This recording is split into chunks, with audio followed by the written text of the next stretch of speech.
Grâce à un financement d'Australian Lutheran World Service et du gouvernement australien, ils sont plus d'une vingtaine pour chaque province à participer dans une table ronde organisée par l'ONG suisse Fédération luthérienne mondiale dans les deux provinces de Luigi et de Changzhou.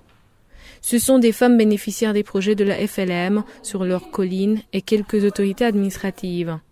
La culture et la pauvreté sont les principaux facteurs qui empêchent les femmes de participer au développement de leur famille et de leur pays. Le problème, c'est que la femme n'a pas d'autorité sur les biens familiaux, on ne lui accorde pas de dialogue entre conjoints. Il y a de la pauvreté dans les familles. Tu peux penser à intégrer des associations d'épargne et de crédit et tu manques les frais de cotisation.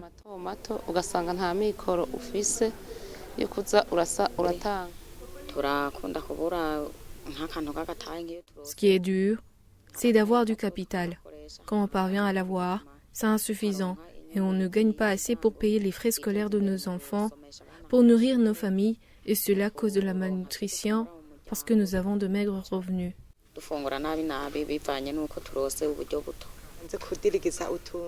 Quand je me lance dans un petit business et que j'en ai parlé à mon mari, mais quand je gagne de l'argent, il revient pour le prendre en me signifiant que les femmes n'ont pas droit à gérer l'argent. Seuls les hommes ont droit. Et quand il a pris l'argent, il va dans des bars pour lancer des tournées. Toutes étaient réunies sous le thème « Accès des femmes rurales aux ressources financières ». Pour la conseillère chargée de l'administration et des finances du gouverneur de la province de Luigi, Janine Kwizera, le gouvernement a mis un accent particulier sur l'inclusion financière des femmes.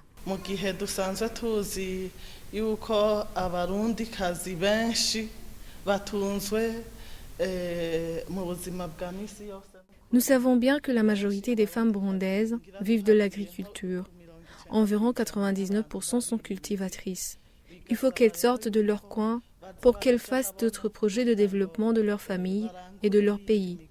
Dans les programmes du gouvernement, la femme est favorisée, surtout dans les projets de développement.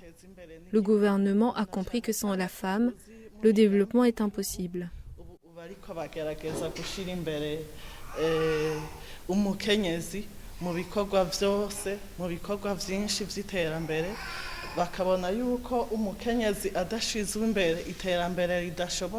Pour ces femmes, il faut une forte sensibilisation des hommes pour qu'ils changent de mentalité et soutiennent leurs femmes.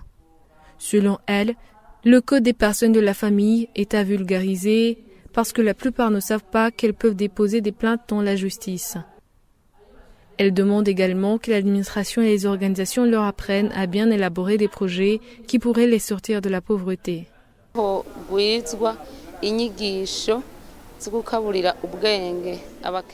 Il faut multiplier des séances de formation pour le renforcement des capacités dans l'autonomisation des femmes, surtout les femmes rurales pour qu'elles soient conscientes de leur rôle dans les familles. Il faut que la FLM élargisse sa zone de couverture pour donner plus de formation sur les collines, surtout aux femmes rurales.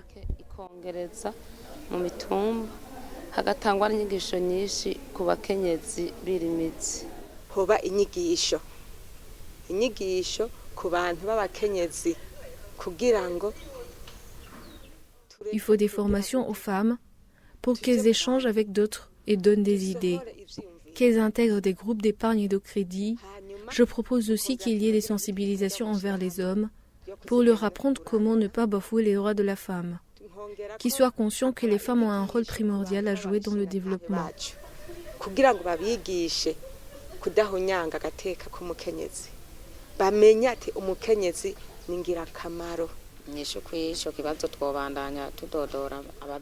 Comme solution, il faut que l'administration et les organisations soient mobilisées pour notre bien-être et nos familles en profiteront.